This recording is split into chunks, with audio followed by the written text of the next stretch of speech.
Ang housemates nagsimula ng magtipon para kilalanin ang bisita. Kaya wake up.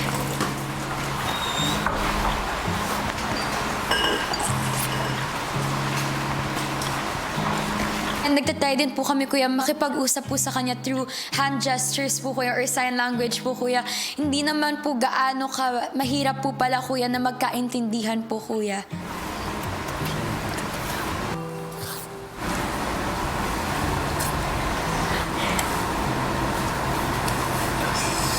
Chris versus Cruz. Ay, Chris versus Cruz. Oh, thank you po. Sabi niya po sa akin, parang nakikita niya daw po ako, kuya, tapos napapanood niya po ako sa TV, kuya.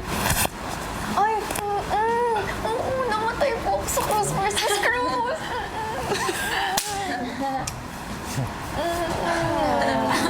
Ito na.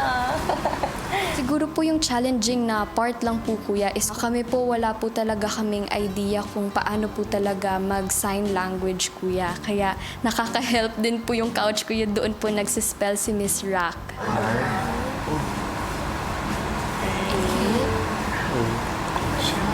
Rachel. Rock. Siyempre po, nung una, kuya, naging mahirap, kuya, when it comes to communicating with Miss Rock, kuya.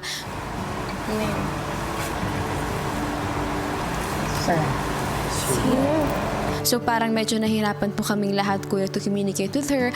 But kuya, we didn't give up talaga. We kept talking to her. Hindi yun yung name sa sign language. Letters.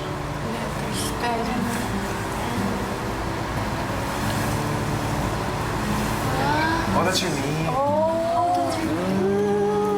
Hey! Yo, what's up?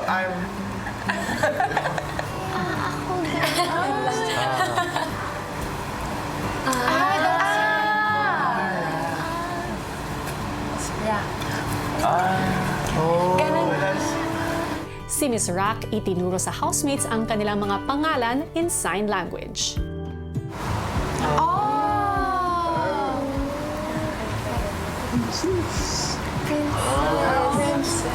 That's so cool. Smile.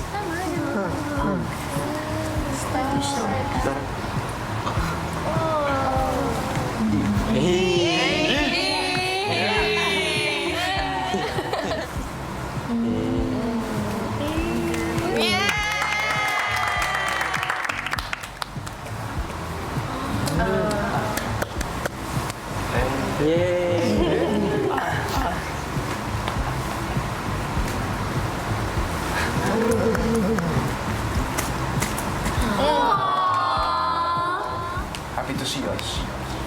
Ang housemates patuloy na inasikaso si Miss Rock kahit pa hirap silang magkaintindihan. Ikaw mo po. Arthur?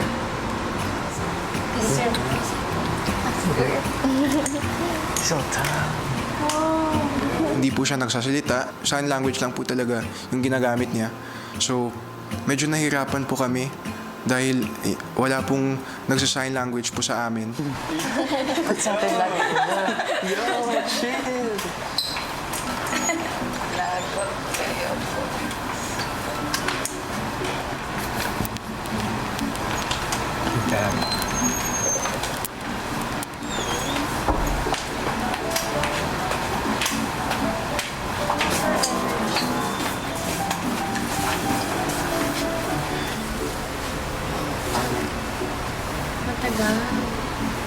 Malayo. Malayo yung hapon. Malamig. Bagay. Baguio. Oh, Teka, Baguio.